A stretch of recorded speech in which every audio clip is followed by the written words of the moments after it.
അസ്സലാമു അലൈക്കും വറഹ്മത്തുള്ളാഹി വബറകാതുഹു. ബിസ്മില്ലാഹ് വൽഹംദുലില്ലാഹ് വസ്സലാത്തു വസ്സലാമു അലാ അഷ്റഫി റസൂലില്ലാഹ് വഅലാ ആലിഹി വഅസ്ഹാബിഹിൽ ഫായിസീന ബിറിദ്വാനില്ലാഹ് അമ്മാ ബഅദ്. പരിശുദ്ധ റമളാൻ വളരെയധികം അനുഗ്രഹങ്ങളുമായി ലോകത്തേക്ക് കടന്നു വന്നു. അനുഗ്രഹങ്ങളുടെയും പാപമോചനത്തിൻ്റെയും നരകമോചനത്തിൻ്റെയും ദിനരാത്രങ്ങളിലൂടെയാണ് മുസ്ലിം ലോകം കടന്നു പോകുന്നത്. പരിശുദ്ധ റമളാനിൽ ഏറ്റവും കൂടുതൽ ഒരു വിശ്വാസി ആർജിച്ചെടുക്കേണ്ടത് അവൻ ചെയ്തുകൊണ്ടിരിക്കുന്ന പാപങ്ങളെയാണ്. ആ പാപങ്ങളെ അത് കഴുകി ശുദ്ധിയാക്കാൻ പറ്റുന്ന ഒരു മാസമാണ് പരിശുദ്ധ റമളാൻ. റമളാൻ എന്നാൽ കരിച്ചു കളയുന്നത് എന്നാണ്. ഒരു തെറ്റ് ചെയ്തു പോയ വിശ്വാസി അവൻ്റെ തെറ്റുകൾ ദൈവത്തോട് ഏറ്റുപറഞ്ഞ് അജയ്യനായ പ്രതാപശാലിയായ സർവസ്വവും നമുക്ക് കഴിക്കാൻ ഭക്ഷണം തന്ന, കുടിക്കാൻ വെള്ളം തന്ന, ശ്വസിക്കാൻ ഓക്സിജൻ തന്ന, നമുക്ക് ജീവിക്കാൻ സർവസ്വവും ഈ ഭൂമി ലോകത്ത് നമുക്ക് സംവിധാനിച്ചു തന്ന ദൈവം, ആ ദൈവത്തിന് നന്ദി പറയുക, ദൈവത്തിന് ആരാധന ചെയ്യുക, അതാണ് നമ്മുടെ ബാധ്യത. ദൈവത്തോട് തെറ്റ് ചെയ്തു പോയെങ്കിൽ നമുക്ക് പുറത്തു തരാമെന്ന് എല്ലാ സ്ഥലങ്ങളിലും എത്രയോ ഖുർആനിൻ്റെ ആപ്തവാക്യങ്ങൾ, ഇന്നല്ലാഹ യഗ്ഫിറു ദുനൂബ ജമീഅ, ഖുർആൻ അങ്ങനെയാ പറഞ്ഞത്. അള്ളാഹു നിങ്ങളുടെ എല്ലാ പാപങ്ങളും പുറത്തു തരുന്നവനാണ്. ദൈവം അള്ളാഹു റബ്ബുൽ ഇസ്സത്ത് നമ്മുടെ മുഴുവൻ പാപങ്ങളും പുറത്തു തരുന്നു. ഇന്നഹു കാന ഗഫൂറർ റഹീമ. ഖുർആൻ പല സ്ഥലങ്ങളിലും ദൈവം അള്ളാഹു അവൻ ആരാണ്? അവൻ ഏറ്റവും പാപങ്ങളെ പൊറുക്കുന്നവനാണ്. അപ്പോൾ ഒരു വിശ്വാസി തൗബ ചെയ്താൽ ആ തൗബ യജമാനൻ സ്വീകരിക്കുകയാണ്. എത്ര വലിയ തെറ്റ് ചെയ്തു പോയ ആളാണെങ്കിലും 99 കൊലപാതകം ചെയ്ത ആൾ ദൈവത്തിൻ്റെ മുന്നിൽ സമർപ്പിച്ചുകൊണ്ട്, നാഥാ എന്നിൽ തെറ്റു വന്നുപോയി, അത് നീ പൊറുക്കണമെന്ന് മനസ്താപത്തോടെ അവൻ പശ്ചാത്തപിച്ചാൽ അവൻ്റെ പശ്ചാത്താപം നാഥനായ അള്ളാഹു കേൾക്കുകയും അവൻ്റെ തെറ്റുകൾ പുറത്തു കൊടുക്കുകയും ചെയ്യുകയാണ്. ഇത് നമ്മൾ ഓരോരുത്തരും മനസ്സിലാക്കുക. 99 തെറ്റ് ചെയ്ത ഒരാൾ വന്നിട്ടൊരാളോട് ചോദിക്കുന്നു, എൻ്റെ ജീവിതത്തിൽ 99 കൊലപാതകം ഞാൻ ചെയ്തു പോയി, എനിക്ക് പശ്ചാത്താപമുണ്ടോ? അത് വലിയ അറിവില്ലാത്ത ഒരാളോട്, ദീനിയായ അറിവില്ലാത്ത ഒരാളോടാണത് ചോദിച്ചത്. അദ്ദേഹത്തിൻ്റെ മറുപടി, ഇല്ല, നിനക്ക് പശ്ചാത്താപമില്ല, നിനക്ക് തൗബയില്ല. അവസാനം എന്തു ചെയ്തു? അദ്ദേഹത്തെയും കൊന്നു, 100 പേരെ തികച്ചു. അദ്ദേഹം അന്വേഷിച്ചുകൊണ്ട് നടക്കുകയായി, എനിക്ക് പാപമോചനമുണ്ടോ? ഒരു വലിയ പണ്ഡിതൻ്റെ മുന്നിൽ അദ്ദേഹം എത്തി. ആ സമയത്ത് പറഞ്ഞു, നിനക്ക് തൗബയുണ്ട്, നിനക്ക് പശ്ചാത്താപമുണ്ട്, നിന്നെ സാഹചര്യങ്ങളാണ് നിന്നെ തെറ്റിലേക്ക് കൊണ്ടുപോകുന്നത്. അതുകൊണ്ട് നീ ഈ സാഹചര്യത്തിൽ നിന്ന് മാറുക, പിന്നേക്ക് മാറുക. ഇവിടെ നിന്ന് നീ മറ്റൊരു നാട്ടിലേക്ക് പോവുക, അവിടെ പോയി നീ താമസിക്കുക. നിൻ്റെ തെറ്റുകുറ്റങ്ങളെല്ലാം മാറും, നിൻ്റെ കുറ്റങ്ങളൊക്കെ മാറും. പ്രിയപ്പെട്ടവരെ, നമുക്ക് നൽകുന്ന സന്ദേശം എന്തേ? ആ സമയത്ത് അദ്ദേഹം അതാ മറ്റൊരു സ്ഥലത്തേക്ക് മാറുകയാണ്, മറ്റൊരു ഭാഗത്തേക്ക് അദ്ദേഹം മാറുകയാണ്. അങ്ങനെ ആ ഒരു ഭാഗത്തേക്ക് പോകുമ്പോൾ അതാ അദ്ദേഹത്തിൻ്റെ ആത്മാവിനെ പിടിക്കാൻ വേണ്ടി, അദ്ദേഹത്തിൻ്റെ റൂഹ് പിടിക്കാൻ മലക്ക് വരുന്നു. ആ മലക്ക് വന്നിട്ട് അദ്ദേഹത്തിൻ്റെ റൂഹിനെ പിടിക്കാൻ തുടങ്ങുമ്പോൾ നല്ലതായ അനുഗ്രഹത്തിൻ്റെ മലക്കുകളും വന്നു. അതുപോലെ തന്നെ അതാ ശിക്ഷയുടേതായ മലക്കുകളും വന്നു. ആ സമയത്ത് പറഞ്ഞു, ഇദ്ദേഹത്തിൻ്റെ ആത്മാവിനെ ഞങ്ങൾക്ക് വേണം, തെറ്റ് ചെയ്ത് ജീവിച്ചവനാണ്, ഇദ്ദേഹത്തിൻ്റെ ആത്മാവിനെ ഞങ്ങൾക്കാണ് വേണ്ടത്, ഇവൻ ജീവിതത്തിൽ ഒരുപാട് തെറ്റ് ചെയ്തവനാണ്. ആ സമയത്ത് റഹ്മത്തിൻ്റെ, അനുഗ്രഹത്തിൻ്റെ മലക്കുകൾ അവനെ വിളിച്ചിട്ട് പറയുകയാണ്, പറ്റില്ല, അവനെ ഞങ്ങൾക്ക് വേണം. അവൻ്റെ ജീവിതത്തിൽ ഒരുപാട് തെറ്റുകൾ ചെയ്തു പോയിട്ടുണ്ട്, പക്ഷേ അതിൽ നിന്നെല്ലാം അവൻ പിന്മാറി, അവൻ പശ്ചാത്തപിച്ച് നല്ലൊരു മാർഗത്തിലേക്ക് മടങ്ങുകയാണ്. അവൻ നല്ല തൗബ ചെയ്ത ഹൃദയവുമായി മടങ്ങുകയാണ്.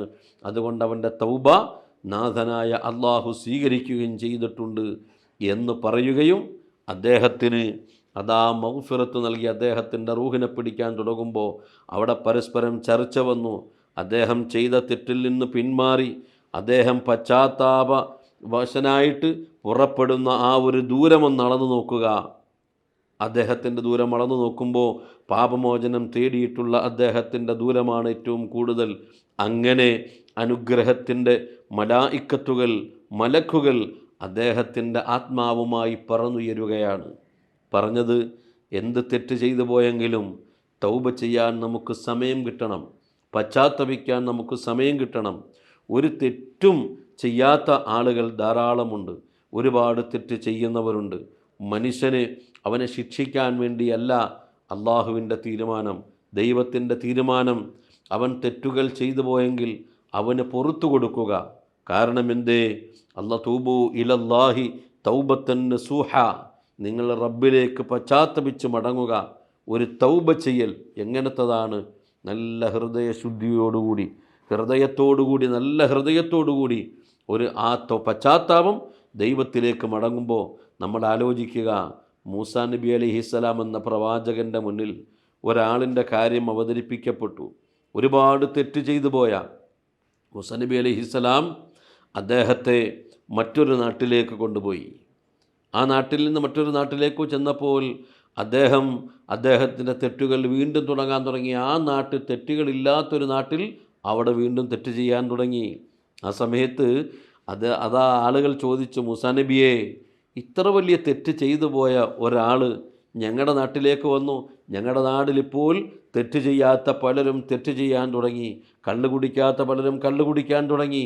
ഈ നിലയിൽ തെറ്റുകൾ ആവർത്തിച്ചപ്പോൾ മൂസാ നബി അലൈഹിസ്സലാം അദ്ദേഹത്തെ ആ നാട്ടിൽ നിന്ന് അള്ളാഹുവിൻ്റെ കൽപ്പന പ്രകാരം മറ്റൊരു ദ്വീപ് പോലുള്ളൊരു പ്രദേശത്തേക്ക് ആക്കി. അവിടെ എന്താണുള്ളത്? അവിടെ കഴിക്കാൻ കടലിൽ നിന്ന് ധാരാളം വെള്ളം കിട്ടും. പിന്നെ മത്സ്യത്തെ കിട്ടിയാൽ മത്സ്യത്തെ മാറ്റി ഉണക്കി എന്ത് ചെയ്യുക? കുറച്ച് ദിവസം കഴിയുമ്പോൾ ആ മത്സ്യത്തിൻ്റെ ഉണങ്ങിയ മത്സ്യം കുറച്ചൊക്കെ കഴിക്കാം, അങ്ങനെ ജീവിക്കാം. ആ നിലയിൽ ആ നാട്ടിൽ നിന്ന് ഒരു ചെറിയ ദ്വീപിലേക്ക് അദ്ദേഹത്തെ മാറ്റുമ്പോൾ കുറേ നാൾ അദ്ദേഹം അവിടെ ജീവിച്ചു. അങ്ങനെ ജീവിച്ച് അവസാനം അവിടെ നിന്നൊന്ന് വരാൻ നോക്കുമ്പോൾ കഴിയുന്നില്ല. അദ്ദേഹം വളരെ സങ്കടപ്പെട്ടു. അദ്ദേഹം ചെറിയ രോഗിയായി മാറി. അവിടെ വെച്ചുകൊണ്ട് അദ്ദേഹം വളരെ ക്ഷീണിതനായി രോഗിയായി മാറുമ്പോൾ നാഥനായ പ്രപഞ്ചത്തിൻ്റെ അധിപനായ അള്ളാഹുവിനോട് പ്രാർത്ഥന നടത്തി, എൻ്റെ തെറ്റുകുറ്റങ്ങളൊക്കെ നീ പുറത്തു തരണം അല്ലാ. ആ സമയത്ത് അള്ളാഹുവിനോട് ദുആ ചെയ്തപ്പോൾ അള്ളാഹു എല്ലാം പുറത്തു കൊടുത്തു. എനിക്കെൻ്റെ മാതാപിതാക്കളെ, എൻ്റെ ഭാര്യയെ, എൻ്റെ മക്കളെ എനിക്കൊന്ന് കാണണം എന്ന് പറഞ്ഞ് സ്വന്തം പ്രിയപ്പെട്ട പിതാവിനെ, മാതാവിനെ മലക്കുകളുടെ രൂപത്തിൽ, ഭാര്യ, മക്കളെ എല്ലാവരെയും അള്ളാഹു മലക്കുകളുടെ രൂപത്തിൽ അവിടത്തേക്ക് ഹാജരാക്കുന്നു. അദ്ദേഹം എല്ലാവരെയും കാണുകയാ,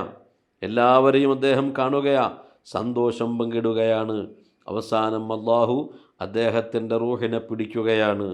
മലക്കുകൾ അദ്ദേഹത്തിൻ്റെ റൂഹിനെ പിടിക്കുന്നു. അങ്ങനെ റൂഹിനെ പിടിച്ചതിന് ശേഷം അദ്ദേഹം മരണപ്പെട്ടു.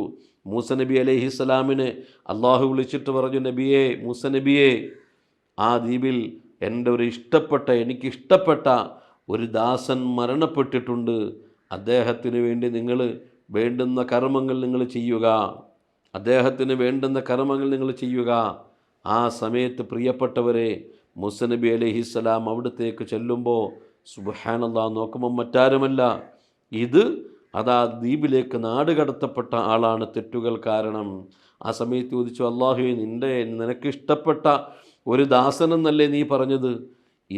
ഇദ്ദേഹമാണെങ്കിൽ ഒരുപാട് തെറ്റുകൾ ചെയ്തിരുന്ന ഒരാളാണല്ലോ എന്ന് പറയുമ്പോൾ മൂസാ നബി അലൈഹിസ്സലാമിനോട് അള്ളാഹു പറഞ്ഞു, മൂസാ, അദ്ദേഹം തെറ്റുകൾ ചെയ്തിരുന്നു, പക്ഷേ അദ്ദേഹം അതിൽ നിന്നെല്ലാം പശ്ചാത്തപിച്ച് തൗബ ചെയ്ത് മടങ്ങി. നല്ല ഹൃദയത്തോടുകൂടി അദ്ദേഹത്തിൻ്റെ മാതാപിതാക്കളെ കാണണമെന്ന് ആഗ്രഹിച്ചു. ഞാൻ മലക്കുകളുടെ രൂപത്തിൽ അദ്ദേഹത്തിൻ്റെ മാതാപിതാക്കളെയും അദ്ദേഹത്തിൻ്റെ കുടുംബങ്ങളെയും എല്ലാം ഞാൻ കാണിച്ചു കൊടുത്തു. എൻ്റെ തീരുമാനപ്രകാരം അദ്ദേഹം യാത്രയായിരിക്കുന്നു, അതുകൊണ്ട് വേണ്ടുന്നതെല്ലാം നിങ്ങൾ ചെയ്യുക എന്ന് മൂസാ നബി അലൈഹിസ്സലാമിനോട് അള്ളാഹു പറയുമ്പോൾ ആ മനുഷ്യന് വേണ്ടി മൂസാ നബി അലൈഹിസ്സലാം വേണ്ടുന്ന കർമ്മങ്ങളൊക്കെ നിർവഹിക്കുകയാണ്. ഞാനിത് പറയുമ്പോൾ എൻ്റെ ശരീരത്തോട്, കേൾക്കുന്ന എൻ്റെ പ്രിയപ്പെട്ട സ്നേഹിതരോട് വളരെയധികം സ്നേഹത്തോടെ സന്തോഷത്തോടെ പറയുന്നു, ഒരു നല്ല മാസം വന്നിട്ടും നമുക്ക് തൗബ ചെയ്യാൻ, പശ്ചാത്തപിക്കാൻ, ജീവിതത്തിൽ ചെയ്തു പോയ തെറ്റുകുറ്റങ്ങളെല്ലാം കഴുകി ശുദ്ധിയാക്കി ഹൃദയം സ്ഫുടം ചെയ്തെടുക്കാൻ നമുക്ക് കഴിഞ്ഞില്ലെങ്കിൽ പിന്നെ എന്തേ നമ്മുടെ ജീവിതത്തിന് മാറ്റമുണ്ടാകുന്നത്? അതുകൊണ്ട് എത്ര വലിയ തെറ്റ് ചെയ്തവരാണെങ്കിലും തൗബ ചെയ്യാനൊരു മനസ്സ് നമുക്കുണ്ടാവുക. പാതിരാത്രി സമയത്ത് എഴുന്നേറ്റ് മറ്റുള്ളവർ ഉറങ്ങുമ്പോൾ ഒരല്പനേരം എഴുന്നേറ്റ് കരയാൻ നമുക്ക് കഴിയണം. നമ്മുടെ കണ്ണിൽ നിന്ന് ബാഷ്പകണങ്ങൾ ഉതിർന്നു വീഴണം. പ്രപഞ്ചത്തിൻ്റെ അധിപനെ ഓർത്ത്, പരമാധികാരിയെ ഓർത്ത് ചെയ്തു പോയ തെറ്റുകുറ്റങ്ങൾ തൗബ ചെയ്ത് മടങ്ങാൻ നമുക്ക് കഴിഞ്ഞില്ലെങ്കിൽ പിന്നെ റമദാൻ വന്നിട്ട് എത്ര റമദാനുകൾ നമ്മിലൂടെ കഴിഞ്ഞു പോയാലും, എത്ര റമദാൻ നമ്മിലൂടെ കഴിഞ്ഞു പോയാലും നമ്മുടെ ജീവിതത്തിന് മാറ്റമില്ലെങ്കിൽ പിന്നെന്തേ? ഇന്നല്ലാഹ ഗഫൂറുർ റഹീം. അള്ളാഹു ഖുർആനിൽ അങ്ങനെയാണ് പറഞ്ഞത്. അതുകൊണ്ട് യഗ്ഫിറു ദുനൂബ ജമീഅ, മുഴുവൻ പാപങ്ങളും അള്ളാഹു പുറത്തു തരുന്നവനാണ്. എത്ര തെറ്റ് ചെയ്തവനാണെങ്കിലും നമ്മുടെ പാപങ്ങൾ അള്ളാഹു പുറത്തു തരുന്നു. അതുകൊണ്ട് എൻ്റെ പ്രിയപ്പെട്ട സഹോദരങ്ങളോട് സ്നേഹത്തോടെ പറയുകയാ, എല്ലാ ചെറുദോഷങ്ങളും നമുക്ക് പൊറുപ്പിക്കാൻ അസ്തഗ്ഫിറുല്ലാഹൽ അലീം എന്ന ദിക്ർ ഒരു തെറ്റും ചെയ്യാത്ത പുണ്യപ്രവാചകർ ഒരു ദിവസം 70 തവണ പശ്ചാത്തപിച്ചിരുന്നു. മറ്റൊരു റിപ്പോർട്ടിൽ കാണാം 100 തവണ ഒരു ദിവസം പശ്ചാത്തപിച്ചിരുന്നു. ഒരു തെറ്റും ചെയ്തിട്ടില്ലാത്ത പുണ്യപ്രവാചകർ സല്ലല്ലാഹു അലൈഹി വസല്ലം അത് ഈ സമുദായത്തിന് മാതൃകയാണ്, സമൂഹത്തിന് മാതൃകയാണ്. സർവ്വസമയത്തും നാവുകൾ കൊണ്ട് എത്രയോ തെറ്റുകളാണ് നമ്മിലൂടെ വന്ന് ഭവിക്കുന്നത്. നമ്മുടെ കണ്ണുകൊണ്ട് എത്രമാത്രം തെറ്റുകളാണ് നമ്മൾ കാണുന്നത്. എത്രയോ തിന്മകൾ, എത്രയോ മോശത്തരങ്ങൾ, എത്രയോ അനാവശ്യങ്ങൾ നമ്മുടെ കണ്ണുകൊണ്ട്. നല്ലത് കാണാൻ മാത്രം തന്ന നമ്മുടെ കണ്ണ് എത്രയോ അനുഗ്രഹമാണ്. ഈ കണ്ണൊന്ന് നഷ്ടപ്പെടുമ്പോഴേ കണ്ണിൻ്റെ വിലയറിയൂ. നമ്മൾ ആലോചിക്കുക, എത്രമാത്രം സൗഭാഗ്യമാണ് നമ്മുടെ കണ്ണിന് ദൈവം തന്നത്. നമുക്ക് നടക്കാൻ കാല് തന്നു, എത്രമാത്രം അനുഗ്രഹമാണ്. നമുക്ക് ശ്വസിക്കാൻ ഓക്സിജൻ തന്നു, എത്രമാത്രം സൗഭാഗ്യമാണ്. ഈ നിലയ്ക്ക് ഈ എല്ലാ സൗകര്യങ്ങളും തന്നിട്ടും നാഥനെ ഭയപ്പെടാതെ, നാഥനെ അനുസരിക്കാതെ ജീവിക്കുന്ന മനുഷ്യനെ സംബന്ധിച്ചിടത്തോളം ഏറ്റവും വലിയ നന്ദിയില്ലാത്ത ആൾ മനുഷ്യൻ തന്നെയാണ്. ഖുർആൻ തന്നെ അത് ഓർമ്മപ്പെടുത്തുന്നു. എൻ്റെ പ്രിയപ്പെട്ടവരെ, ഇന്നൽ ഇൻസാന ലിറബ്ബിഹി ലകനൂദ്. ഖുർആൻ അങ്ങനെയാണ് പറഞ്ഞത്. മനുഷ്യൻ നന്ദികേട് കാണിക്കുന്നവനാ, മനുഷ്യൻ നന്ദിയില്ലാത്തവനാ, നന്ദി കെട്ടവനാണ്. എന്താ കാരണം? ഒരുപാട് ഉദാഹരണങ്ങൾ ഖുർആൻ പറഞ്ഞു. വൽ ആദിയാത്തി ളബ്ഹ ഫൽമുരിയാത്തി ഖദ്ഹ ഫൽമുഗീറാത്തി സുബ്ഹ. ഖുർആൻ പറഞ്ഞു കുതിരയെ ഉദാഹരണം ചെയ്തുകൊണ്ട്. കുതിര വളരെയധികം യജമാനനെ സ്നേഹിക്കുന്നൊരു ജീവിയാണ്. ആ കുതിരയെ ഉദാഹരണം ചെയ്തുകൊണ്ട് അതാ കുതിരയുടെ കുളമ്പടിയുടെ ഉദാഹരണങ്ങൾ വളരെ സാഹിത്യ സമ്പുഷ്ടമായി കുതിരയുടെ വരവിനെപ്പറ്റി ഖുർആൻ വർണ്ണിക്കുകയാണ്. കുതിച്ച് ചാടുന്നവയെ തന്നെ സത്യം. അങ്ങനെ അതാ ഫവസത്തു നബിഹി ജംആ, അപ്പം അങ്ങനെ പൊടിപടലങ്ങൾ ഇറക്കി മറിച്ച് കുതിരയുടെ കുളമ്പടിയിൽ നിന്ന് അതാ പാറപ്പുറത്തുകൂടി പോകുമ്പോൾ തീയങ്ങനെ പറക്കുകയാണ്. അങ്ങനെ തീയങ്ങനെ പറപ്പിക്കുന്ന, മണ്ണുകൾ ഇളക്കി മറിക്കുന്ന ഫവസത്തു നബിഹി ജംആ, അതാ ശത്രുപാളയത്തിൻ്റെ നടുവിലേക്ക് ഇറങ്ങിത്തിരിച്ച് ചെന്നാൽ ശത്രുവിൻ്റെ പാളയത്തിൽ നിന്ന് അക്രമം ഏറ്റുവാങ്ങുമെന്ന് മനസ്സിലാക്കിയിട്ട് പോലും തൻ്റെ മുതുകിലിരിക്കുന്ന യജമാനൻ്റെ വിജയത്തിനു വേണ്ടി ശത്രുവിൻ്റെ പാളയത്തിലേക്ക് ഇരച്ചു കയറാൻ ഫവസത്തു നബിഹി ജംആ, ആ ശത്രുവിൻ്റെ നടുവിലേക്ക് കുതിച്ചത് ചാടുകയാണ്. അതിൻ്റെ ശത്രുപാളയത്തിലേക്ക് ഇരച്ചു കയറുന്നവയെ തന്നെയാണ് സത്യം. ഇന്നൽ ഇൻസാന ലിറബ്ബിഹി ലകനൂദ്, മനുഷ്യൻ നന്ദി കെട്ടവനാണ് എന്ന് ഖുർആൻ പറയുന്നു. എത്ര വലിയ അനുഗ്രഹം ചെയ്തു തന്നിട്ടും നല്ലൊരു മാസം റമദാൻ മുഴുവനും പാപമോചനത്തിൻ്റെ മാസമാണ്. റമദാൻ മുഴുവനും അനുഗ്രഹത്തിൻ്റെ മാസമാണ്. റമദാൻ മുഴുവനും നരകത്തിൽ നിന്ന് മോചനം നേടുന്നതിൻ്റെ മാസമാണ്. എന്നാൽ പ്രത്യേകിച്ച് റമദാനിൻ്റെ ഈ ഇടയിലത്തെ 10 ഔസത്തുഹു മഗ്ഫിറ, അതിൻ്റെ മധ്യത്തെ 10 പാപമോചനത്തിൻ്റെ 10ആയി പ്രഖ്യാപിച്ച ഈ ഒരു 10 ദിവസം പ്രത്യേകമായി നമുക്ക് തന്നിട്ടും നമ്മുടെ കൽബ് ഒന്നും മാറ്റമാക്കിയെടുക്കാൻ കഴിഞ്ഞില്ലെങ്കിൽ നമ്മേക്കാൾ വലിയ നന്ദി കെട്ടവൻ മറ്റാരാണുള്ളത്? അതുകൊണ്ട് പാപങ്ങളെ പൊറുപ്പിക്കുക, പാപങ്ങളെ കഴുകി ശുദ്ധിയാക്കി നല്ല നിലയ്ക്ക് ആരാധനയോടുകൂടി കഴിയുക. അത്ര വലിയ സൗഭാഗ്യമാണ് നമുക്ക് ഈ റമദാൻ കൊണ്ട് കിട്ടിയത്. കാരണം അതിന് മുന്നേ 2 പൈലറ്റ് വാഹനങ്ങൾ വരും പോലെ ഈ റമദാനിൻ്റെ വരവറിയിച്ചുകൊണ്ട് റജബും ശഅബാനും നമ്മിലൂടെ കടന്നുപോയി. മുൻഗാമികളായ സലഫുകൾ 6 മാസം മുന്നേ റമദാൻ ഒന്നെത്തിക്കിട്ടാൻ വേണ്ടി റമദാനിലേക്ക് ഞങ്ങളെ നീ എത്തിക്കണേ അല്ലാ എന്ന് ആത്മാർത്ഥമായി അവർ പ്രാർത്ഥിച്ചിരുന്നു. എന്നിട്ട് റമദാൻ വരുമ്പോൾ സർവദാ ആരാധനയിൽ കഴിഞ്ഞുകൂടി. റമദാനിന് ശേഷം 6 മാസത്തോളം റമദാനിൽ ചെയ്ത സുഹൃതങ്ങൾ, റമദാനിൽ ചെയ്ത നന്മകൾ അതെല്ലാം മനമുരുകി അത് സ്വീകരിക്കുന്നതിന് വേണ്ടി മനമുരുകി നാഥനായ അള്ളാഹുവിനോട് പ്രാർത്ഥിക്കുകയും ചെയ്തിരുന്ന മുൻകഴിഞ്ഞു പോയ സ്വാലിഹീങ്ങളുടെ സലഫുകളുടെ ചരിത്രം നമുക്ക് മുന്നിൽ മാതൃകയാണെങ്കിൽ അവർ കിടക്കുന്ന സ്വർഗത്തിൽ നമുക്കെത്താൻ യോഗ്യതയുണ്ടോ? ആലോചിക്കണേ. അവരുടെ നന്മ കൊണ്ട്, അവരുടെ സുഹൃതങ്ങൾ കൊണ്ട് നമുക്ക് അവരുടെ ബറക്കത്ത് കൊണ്ട് നല്ലത് ചോദിച്ചു വാങ്ങാൻ മാത്രമേ കഴിയൂ. യജമാനനായ റബ്ബ് അവൻ്റെ കാരുണ്യം കൊണ്ട് ഒരുപാട് നന്മകൾ ചെയ്ത് നമ്മുടെ പാപങ്ങളൊക്കെ കഴുകി ശുദ്ധിയാക്കി തൗബ ചെയ്ത് പുതിയ ഒരു പിറവി ഈ റമദാൻ കൊണ്ട് നമുക്കുണ്ടാകണം. അതിനാകട്ടെ നമ്മുടെ ജീവിതം. ആരാധനകളിൽ സജ്ജമാവുക. റമദാൻ അതിൻ്റെ പകുതി ഏകദേശം അതിൻ്റെ 2 ഭാഗവും നമ്മിലൂടെ കഴിഞ്ഞു കടക്കുകയാണ്. അത് തീർന്നു വരികയാണ്. ഈ ഒരവസരത്തിൽ നാം ഓരോരുത്തരും മനസ്സിലാക്കേണ്ടത്, അടുത്ത റമദാനിൽ ഒരു നോമ്പനുഷ്ഠിക്കാൻ ഞാൻ ഉണ്ടാകുമോ? നമുക്കറിയില്ല. കഴിഞ്ഞ റമദാനിൽ ഉണ്ടായിരുന്ന പലരും ഈ റമദാനിൽ ഇല്ല. പലരും മരണപ്പെട്ടു പോയി. അടുത്ത റമദാൻ ആഗതമാകുമ്പോൾ നാം ഓരോരുത്തരും ഈ ഭൂമി ലോകത്തുണ്ടാകുമോ എന്ന് പറയാൻ നമുക്ക് നിർവാഹമില്ല.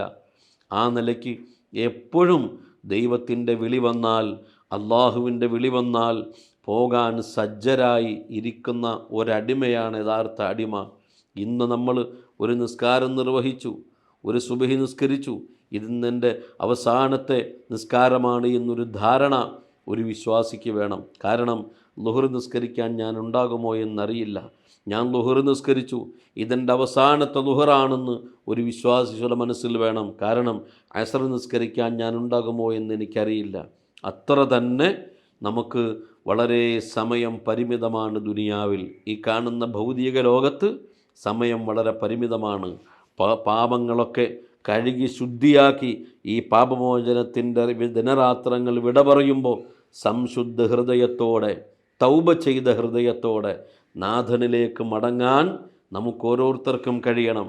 അതിനുവേണ്ടിയാണ് നല്ല മാസങ്ങളെ, നല്ല ദിവസങ്ങളെ, നല്ല സമയങ്ങളെ, ലൈലത്തുൽ ഖദ്റിൻ്റെ അനുഗ്രഹീത രാവുകൾ പോലെ പരിശുദ്ധ റമദാനിൻ്റെ നല്ല ദിനരാത്രങ്ങൾ ഈ സമുദായത്തിൻ്റെ മനുഷ്യവിഭാഗത്തിൻ്റെ ഉന്നമനത്തിനു വേണ്ടി, മനുഷ്യവിഭാഗത്തിൻ്റെ സ്വർഗത്തിലെ പദവി ഉയരുന്നതിന് വേണ്ടി, അവൻ്റെ തെറ്റുകുറ്റങ്ങളെല്ലാം കഴുകി ശുദ്ധിയാക്കുന്നതിന് വേണ്ടിയാണ് പരിശുദ്ധ റമദാൻ ലോകത്ത് അള്ളാഹു നമുക്ക് ഓരോ വർഷവും സമ്മാനിക്കുന്നത്.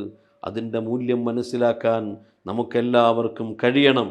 ആ നിലയ്ക്ക് സമയത്തിൻ്റെ മൂല്യം മനസ്സിലാക്കി നമുക്ക് ആരാധനയിൽ കഴിയണം. അതിനുവേണ്ടി ഓരോരുത്തരും പരിശ്രമിക്കണം. നമ്മുടെ കുടുംബങ്ങളെ അതിന് വിളിച്ചുണർത്തി നല്ല ആരാധനാ വൈഭവത്തോടെ ദൈവത്തിലേക്ക് മടങ്ങാൻ നമുക്കും കുടുംബത്തിനും സമൂഹത്തിനും കഴിയണം. അങ്ങനെ നല്ലൊരു വിഭാഗമായി നമ്മൾ മാറണം. നാഥനായ അള്ളാഹു നമ്മുടെ എല്ലാ പാപങ്ങളും പുറത്ത് പരിശുദ്ധ റമദാനിൻ്റെ ബറക്കത്ത് കൊണ്ട് സ്വർഗം പുൽകിയവരായി, തൗബ ചെയ്തവരായി മാറാൻ നമുക്കെല്ലാം അള്ളാഹു തൗഫീഖ് നൽകട്ടെ. എല്ലാ മനുഷ്യർക്കും നന്മകൾ അറിയിച്ചുകൊണ്ട് പ്രാർത്ഥന വസിയ്യത്തോടെ എളിയ വാക്കുകൾക്ക് താൽക്കാലിക വിട. വആഖിറു ദഅവാന അനിൽ ഹംദുലില്ലാഹി റബ്ബിൽ ആലമീൻ. അസ്സലാമു അലൈക്കും വറഹ്മത്തുള്ളാഹി വബറകാതുഹു.